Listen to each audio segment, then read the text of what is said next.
রাজনৈতিক দলগুলোর সঙ্গে প্রথম সভায় মিলিত হয়েছিলেন এবং এই সভায় তিনি সংস্কার যে প্রয়োজনীয়তা এবং সংস্কার যে করা প্রয়োজন সে বিষয়ে তিনি কথা বলেছেন এবং রাজনৈতিক দলগুলোর কাছে তিনি আহ্বান জানিয়েছেন যে এই সংস্কারের যে রিপোর্টগুলো প্রত্যেকটি কমিশনগুলো যেগুলো প্রদান করেছে সেগুলোর উপরে আলাপ আলোচনা হবে, দলগুলো সেটা নিয়ে কথা বলবে কমিশনগুলোর সঙ্গে এবং একটা ঐক্যমতে পৌঁছানোর চেষ্টা করা হবে, সেটাই আপনার মূল কথা।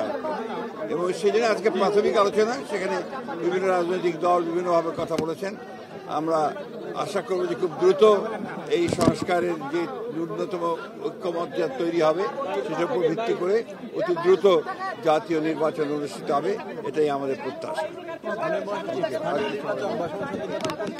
আমরা আগেই বলেছি, আমাদের কথা খুব পরিষ্কার বলেছি ভাই, আমাদের কথা হচ্ছে যে আমরা বলেছি যে জাতীয় সংসদের নির্বাচন সবার আগে হতে হবে, তারপরে আপনার আজকের আলোচনাটা কি মানে শুধুমাত্র ইন্ট্রোডিউস করা, অন্যান্য শুধু ইন্ট্রোডাকশন, আজকের অন্য কোনো কিছু ঠিক আছে। এই আলোচনায় বিভিন্ন রাজনৈতিক দল বিভিন্ন কথা বলেছে, সেগুলো তাদের নিজস্ব মতামত বলেছে, কিন্তু একদম পজিটিভ কনস্ট্রাকটিভ কিছু আলোচনা আজকে হয়নি, আর সুযোগও ছিল না, কারণ আজকে পরিচিতি মতো একটা ব্যাপার ছিল। Thank you.